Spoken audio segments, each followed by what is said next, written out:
Manusia-manusia kuat, itu kita, jiwa-jiwa yang kuat. Halo guys, Assalamualaikum warahmatullahi wabarakatuh. Salam sejahtera buat kita semua. Dan selamat pagi, selamat siang, dan selamat malam buat teman-teman yang melihat video saya ini. Bagaimana kabar kalian? Semoga kalian tetap baik untuk hari ini ya. Perkenalkan, nama saya William Dajera, mahasiswa keperawatan di Stikes Geraha Edukasi Makassar. Di sini saya akan menjelaskan sedikit tentang prinsip penyembuhan luka. Nah, untuk itu teman-teman semuanya jangan kemana-mana, tetap di channel YouTube saya dan jangan lupa like, comment, and subscribe. Oke? Tunggu setelah pesan-pesan berikut ini. Oke, baik teman-teman sekalian, jadi sesuai dengan apa yang sudah saya jelaskan pada awal, saya akan menjelaskan sedikit tentang proses dari penyembuhan luka. Nah, kita tahu sendiri betul itu proses penyembuhan luka sendiri adalah proses yang kompleks dan dinamis dengan perubahan lingkungan luka dan status kesehatan individu sendiri.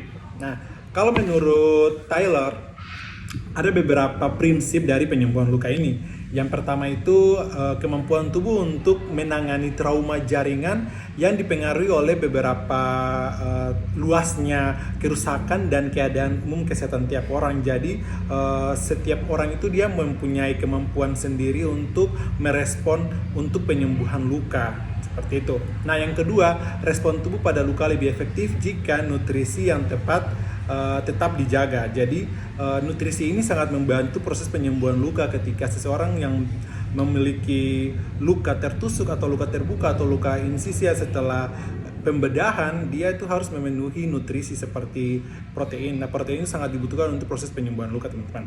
Nah, yang ketiga yaitu respon tubuh secara sistemik pada trauma. Jadi memang untuk luka akibat trauma ini memang butuh respon secara sistemik ya, teman-teman ya. Nah, yang keempat itu ada aliran darah ke jaringan yang luka. Nah, kemampuan aliran darah ini dan dari jaringan untuk proses penyembuhan luka itu memang sangat dibutuhkan. Keutuhan kulit dan mukosa membran disiapkan sebagai garis pertama untuk mempertahankan diri dari mikroorganisme. Dan yang keenam itu penyembuhan normal ditingkatkan ketika luka bebas dari benda asing tubuh termasuk bakteri. Nah, oke teman-teman, jadi untuk proses penyembuhan luka sendiri atau prinsip penyembuhan luka sendiri ini ada fase, di mana fase tersebut adalah ada 4, kadang ada 3, tapi di sini saya akan menjelaskan ada 4 fase prinsip untuk penyembuhan luka. Yang pertama itu hemostasis, inflasi, proliferasi atau granulasi dan yang keempat itu remodeling atau maturasi. Nah, untuk yang pertama teman-teman yaitu hemostasis ya. Hemostasis itu pada penyembuhan luka, kerusakan pembuluh darah harus ditutup. Pada proses penyembuhan luka, platelet akan bekerja untuk menutupi kerusakan pembuluh darah tersebut. Nah, pembuluh darah sendiri akan konstriksi dalam respon terhadap injury, tetapi spasme ini biasanya rileks. Platelet mensekresi substansi vasokonstriksi untuk membantu proses tersebut. Nah, untuk fase yang kedua itu fase inflamasi ya teman-teman ya. Jadi fase inflamasi ini itu secara klinis, fase inflamasi adalah fase kedua dari proses penyembuhan yang menampilkan eritema, pembengkakan dan peningkatan suhu atau hangat yang sering dihubungkan dengan nyeri secara klasik, rubor et tumor atau cum color atau dolor. Tahapan ini berlangsung hingga 4 hari sesudah injury atau sesudah pasca kecelakaan. Nah, yang berikutnya itu proliferasi atau granulasi dan kontraksi. Nah, fase granulasi berawal dari hari keempat sesudah perlukaan dan biasanya berlangsung hingga hari ke-21 dan pada luka akut tergantung pada ukuran luka. Secara klinis ditandai oleh adanya jaringan yang berwarna merah pada dasar luka dan mengganti jaringan dermal dan kadang-kadang subdermal pada luka yang lebih dalam yang baik untuk kontraksi luka. Pada penyembuhan luka secara analoginya, suatu kali pembersihan debris di bawah kontraktur langsung terbentuk jaringan baru. Yang ketiga itu remodeling atau maturasi. Nah, setelah struktur dasar komplit, mulailah finishing interior. Pada proses penyembuhan luka, jaringan dermal mengalami namanya peningkatan peningkatan tension atau kekuatan. Nah, peran ini dilakukan oleh Fribolas. Remodeling dapat menumbuhkan waktu 2 tahun sesudah perlukan. Nah, penyembuhan pada fase ini itu terjadi juga yang namanya intention primer dan sekunder, intention primer, sekunder dan tersier ya teman-teman. Jadi intention primer sendiri ini fase-fase dalam penyembuhan luka intention primer itu yang pertama adalah fase inisial 3-5 hari, sudut inisial merapat, migrasi sel-sel epitel mulai pertumbuhan sel. Yang ketiga itu fase granulasi 5-4 minggu, dan Fribolas bermigrasi ke dalam bagian luka dan mensekresi kolagen. Selama fase granulasi, luka berwarna merah muda dan mengandung pembuluh darah. Tanpa granula-granula merah, luka berisiko deskin dan resisten terhadap infeksi. Nah, untuk fase keempat itu fase konstruktur secara scar 7 hari sampai beberapa bulan. Kalau intention sekunder sendiri adalah luka yang terjadi dari trauma, ulcerasi, dan infeksi dan memiliki sejumlah besar eksudat dan luas, batas luka irreguler dengan kehilangan jaringan yang cukup luas menyebabkan tepi luka tidak merapat.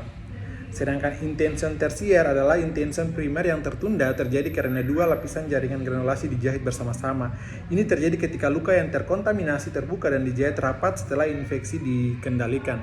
Jadi teman-teman, jika ada luka terbuka dan waktu ketika kita merawat luka atau menjahit atau menutup luka dengan menggunakan teknik hecting, itu memang kita harus menjaga jarak antara jahitan pertama dan jahitan kedua. Harus kita memberikan ruang khusus, sedikit ruang untuk luka itu ya. Jadi tidak dijahit secara langsung. Nah, yang berikutnya itu komplikasi dari penyembuhan luka meliputi infeksi, perdarahan, diskens, dan evikrasi dan juga sinus. Nah, untuk yang pertama infeksi. Nah, menurut Arsanti 2013, itu infeksi merupakan reaksi yang timbul jika luka tidak segera ditangani. Nah, infeksi biasanya terjadi karena mikroorganisme. Infeksi pada luka ditandai dengan bengkak pada area lokal, kemerahan, panas, nyeri, dan demam. Itu suhu tubuh lebih dari 38 derajat Celcius. Terjadi juga bau yang tidak sedap atau keluarnya cairan puluren, berubahnya warna cairan yang mengidentifikasi infeksi. Nah, invasi bakteri pada luka dapat terjadi pada saat trauma selama pembedahan atau setelah pembedahan. Nah, yang kedua, perdarahan. Perdarahan ini merupakan kejadian yang harus segera mendapatkan penanganan. Jika perdarahan luar atau dalam atau hematoma tidak diatasi, akan terbentuk suatu jaringan nekrosis pada luka sehingga penting sekali untuk melindungi kulit yang mengalami hematoma pada mengatasi perdarahan luka. Yang berikut itu disken dan eviscerasi. Itu komplikasi operasi yang paling serius. Disken adalah terbukanya lapisan luka parsial atau total. Eviscerasi adalah keluarnya pembuluh darah melalui daerah irisan. Nah, yang terakhir yaitu sinus. Sinus merupakan jalan ke permukaan kulit, terowongan karena adanya abses atau benda asing yang memberikan efek iritasi pada kulit yang sehat. Seperti itu ya teman-teman ya.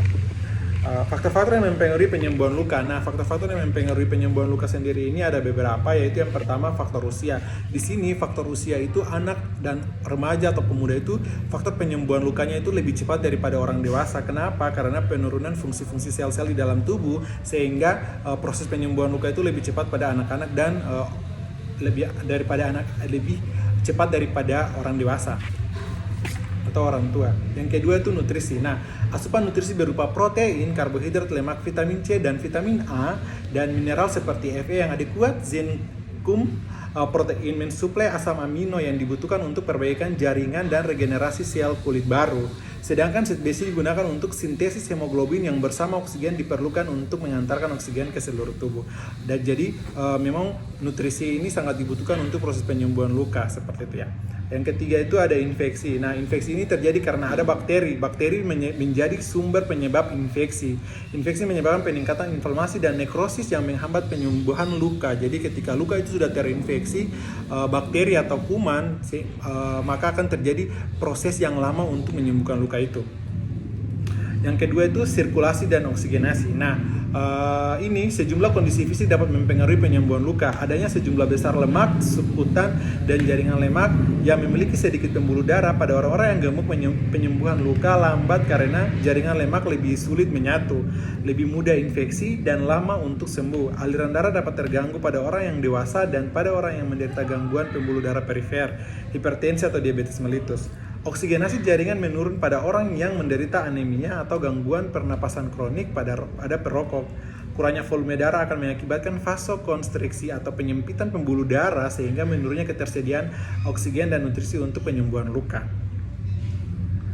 Nah, yang berikutnya itu ada hematoma. Hematoma di sini merupakan bekuan darah. Jadi ketika kita terjadi proses terjadinya luka atau luka gores atau luka tertusuk, ketika pasien mengalami yang namanya menderita penyakit hematoma atau pembekuan darah, maka seringkali darah pada luka secara bertahap diaborsi oleh tubuh masuk ke dalam sirkulasi. Tetapi jika terdapat bekuan besar, hal tersebut memerlukan waktu untuk dapat diabsorpsi tubuh sehingga menghambat proses penyembuhan luka. Yang berikut itu ada benda asing. Benda asing seperti pasir atau mikroorganisme akan menyebabkan terbentuknya suatu abses sebelum benda tersebut diangkat. Abses ini timbul dari serum, fibrin, jaringan sel mati, dan leukosit, sel darah putih yang membentuk suatu cairan yang kental yang disebut dengan nanah atau pus. Yang berikutnya diabetes mellitus.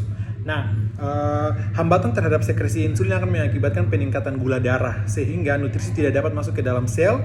Akibat hal tersebut juga akan terjadi penurunan protein atau kalori di dalam tubuh sehingga proses penyembuhan luka akan terhambat, sehingga orang dengan diabetes mellitus yang memiliki luka pada kaki, tangan atau bagian tubuh lainnya itu memang sangat lama untuk proses penyembuhan, apalagi ketika luka tersebut tidak dirawat dengan baik atau dirawat setiap hari, maka luka tersebut akan lama-kelamaan menjalar ke bagian tubuh yang lain atau ke bagian daerah kulit sekitar luka.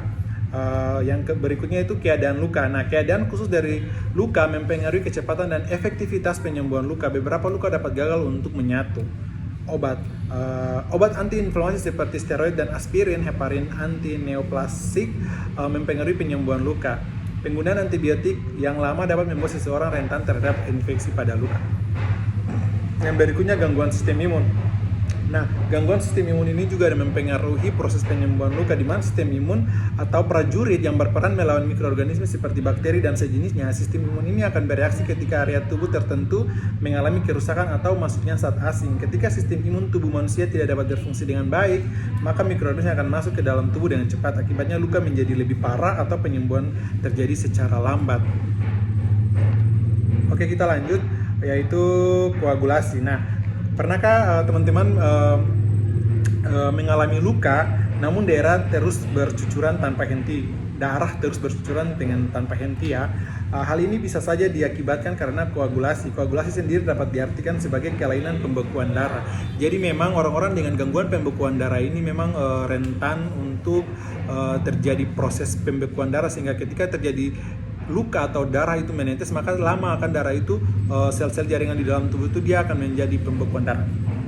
Proses penyembuhan terdiri dari 3 fase, yaitu inflamasi, proliferasi, dan remodeling yang sudah saya jelaskan seperti yang telah dijelaskan tadi ya teman-teman ya. Nah, itu mungkin proses penyembuhan luka yang dapat saya jelaskan.